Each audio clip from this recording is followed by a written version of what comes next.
اللہ تعالیٰ کر سکتا ہے، کوئی اس کے لیے مشکل نہیں. وہ اعلیٰ کل شیء قدیر، اسے ہر شے کی قدرت حاصل ہے.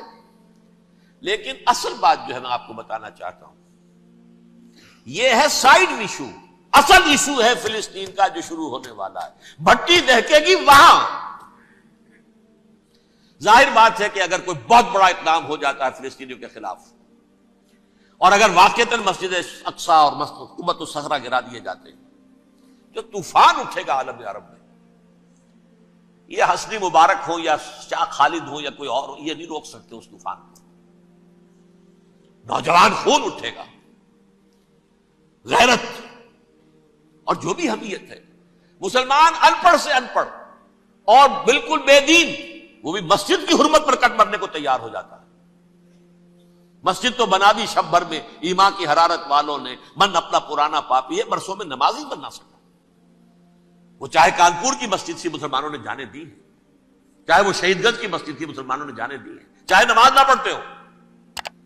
لیکن یہ جو حرمت اور یہ جو حمیت اور یہ غیرت ہے، اس سے جو طوفان اٹھے گا یہ ہوگا اس ملحمۃ العظما، اس کی طرف پیش رفت ہو رہی. کتاب الملاحم سے احادیث کے حوالے سے یہ جن جنگوں کا حوالہ دیا حضور نے، پیشن گوئی کی ہے، اس کا نقطہ آغاز تھا خلیج کی جنگ.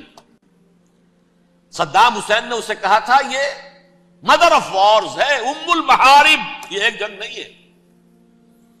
اس کا نقشہ بھی حدیث میں موجود ہے، پیشن گوئی موجود تھی، اس وقت بھی ہم نے شائع کی تھی. لیکن اس میں جو جنگ اب ہونے والی وہ الملحمۃ العظما. ملحمہ کسے کہتے ہیں؟ لحم گوشت کو کہتے ہیں، اور قصائی کی دکان کو عربی میں ملحم کہتے ہیں، جہاں گوشت کے ٹکڑے کیے جاتے ہیں. آج کل مشینوں سے ہوتے ہیں، اب جو ہے وہ ہاتھ سے چھریوں سے نہیں ہوتے، لیکن ٹکڑے ہو رہے ہوتے ہیں، جسموں کے چیتھڑے اڑ رہے ہوتے. ملحمہ یہی لفظ استعمال کیا تھا حضرت سعد ابن عبادہ نے رضی اللہ تعالی عنہ یوم فتح مکہ. ان کے دل میں تھا کہ اب ہم انتقام لیں گے ان عربوں سے، ان قریش سے. الیوم یوم الملحمہ، الیوم یوم الملحمہ، یہ کہتے ہوئے جا رہے تھے. ایک خاص کیفیت، آج ہے گوشت کے ٹکڑے اڑانے کا دن. حضور سے کہا کسی نے جا کر کے صاحب تو یہ کہہ رہے ہیں الیوم یوم الملحمہ، الیوم یوم الملحمہ. حضور نے فرمایا نہیں، ان سے کہو جا کر الیوم یوم المرحمہ، الیوم یوم المرحمہ، آج رحمت کا دن ہے، آج تو میں ان سب کو معاف کروں گا. لا تثریب علیکم اليوم، میں تم سے وہی بات کہہ رہا ہوں جو میرے بھائی یوسف نے کہی تھی اپنے بھائیوں سے، اذهبوا فانتم الطلقاء، جاؤ تم سب کے سب آزاد.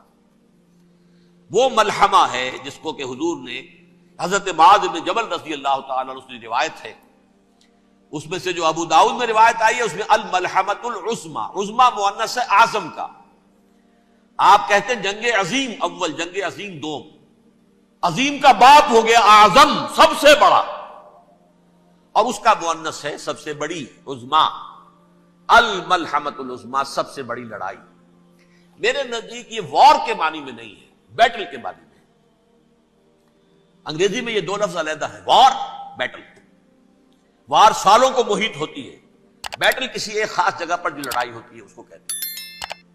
حضور کے اور قریش کے درمیان 6 سالہ وار تھی، جنگ تھی. لیکن battles, battle of Uhud, battle of Badr, یہ بیٹلز تھی، لڑائیاں تھی. تو عظیم ترین جنگ شاید اس اعتبار سے نہ ہو جیسے کہ ورلڈ وار 1 اور ورلڈ وار 2، یعنی اس کی وسعت کا اتنا معاملہ نہیں اور طوالت کا نہیں. لیکن جو لڑائی جو ہے بیٹل ہونی ہے، جس کو کہ یہ لوگ، یا چونکہ میں نے کہا تھا شروع میں کہ سرما ہے میری آنکھ کا خاک حجاز و ہول قدس. نیو ٹیسٹمنٹ کی آخری کتاب ہے the book of Revelation, Revelation of Saint John. اس میں آرمگڈون کہا گیا ہے اسے. ہر مجدون، یہ عبرانی لفظ ہے. ہر کہتے ہیں اونچی جگہ کو، سطح مرتفع.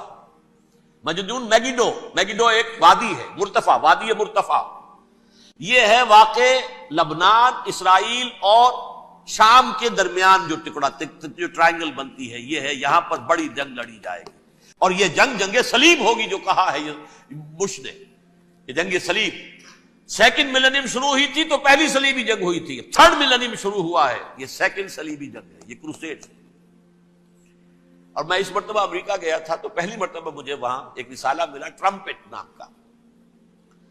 یہ امریکہ کے جو بہت ایکسٹریمسٹ قسم کے پروٹیسٹنٹس ہیں، یہ ان کا رسالہ ہے، اور ان کے بارے میں اب کہا جا رہا ہے وہ کرسچین زائنسٹ ہیں.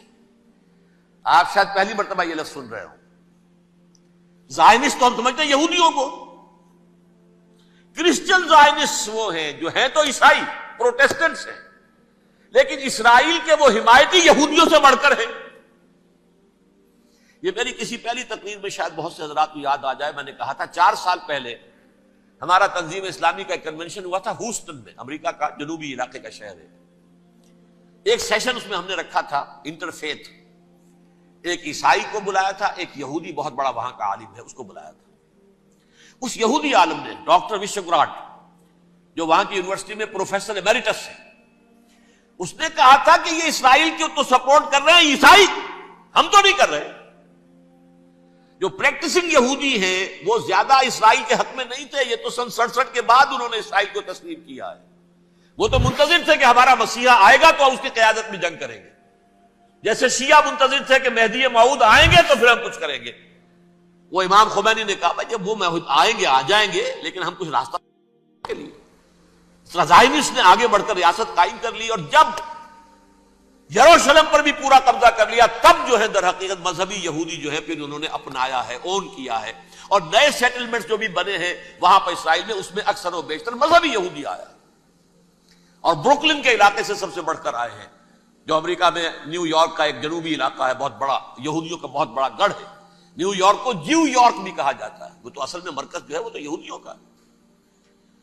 اس حوالے سے وہاں پر جو کرسچن زائنسٹ کہلاتے ہیں وہ اسرائیل کے یہودیوں سے بھی بڑھ کر کہیں سپورٹ کریں. بہرحال اس دوسری صلیبی جنگ کا معاملہ جو میں کہہ رہا تھا ٹرمپٹ نامی رسالہ، اس کا ایک مضمون ہے دی لاسٹ کروسیڈ. اب یہ آخری کروسیڈ ہے جو شروع ہونے والا ہے. میں تو حیران ہوں کس قدر کھل کے وہ باتیں کرتے ہیں. رومن کیتھولکس کو وہ کہتے ہیں کہ یہ شیطان ہے، یہ پوپ شیطان ہے، یہ یورپ کو اس نے جمع کیا ہے کرسچینٹی کی بنیاد پر، اور اس میں زیادہ تر کیتھولکس ہیں. آپ کو معلوم ہے برطانیہ بڑی مشکل سے شامل ہوا ان کے ساتھ، اس لیے کہ وہ پروٹیسٹنٹ کا سردار تھا، ابھی پوری طرح نہیں ہے. یورپ جو ہے وہ رومن امپائر دوبارہ یہ کھڑی کر رہا ہے، اور در حقیقت یہ جو ہے یہودیوں سے بھی چھیننا چاہتے ہیں اسرائیل کو اور فلسطین کو، اور مسلمانوں سے بھی، اور یہ وہی کروسیڈ جو تھے اربن ثانی کے اس کی تیاری کر رہے ہیں تاکہ وہاں پر عیسائی حکومت قائم ہو جائے، کیتھولکس کی پوپ کی حکومت قائم ہو جائے، جیسے ایسٹ تیمور میں کر دی ہے. ایسٹ تیمور میں کون سی حکومت بنی ہے؟ Roman Catholic. رومن کیتھولک اسرائیل میں بنے تاکہ یہ سارے مقامات مقدسہ جہاں اسرائیل پیدا ہوئے، بیت حضرت مسیح پیدا ہوئے، بیت الحم کہاں ہے؟ وہی ہے کہ نہیں؟ جہاں سے ریزریکشن ہوا ان کے خیال میں وہ کہاں ہے؟ وہیں پر ہے کہ نہیں؟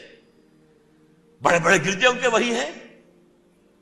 تو اس اعتبار سے ان کا کہنا یہ ہے یہ لاسٹ کروسیڈ کی تیاری ہو رہی ہے، یہ کیفور.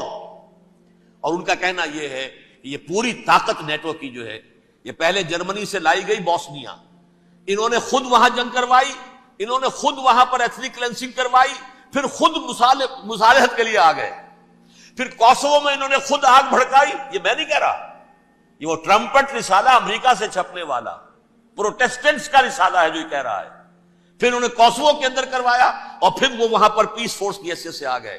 اب وہ میسیڈونیا میں کروا رہے ہیں اور وہاں داخل ہو گئے ہیں. اگلا قدم ان کا سائپرس ہوگا، سائپرس میں ترکوں کو اور وہ گریکس کو لڑائیں گے اور وہاں آ جائیں گے، وہاں سے ایک چھلانگ لگائیں گے اور یہ فلسطین میں پہنچیں گے، اور یہ وہاں پر ایک رومن امپائر، اپنی پرانی رومن امپائر کی طرح کی رومن کیتھولک ریاست قائم کرنا چاہتے ہیں.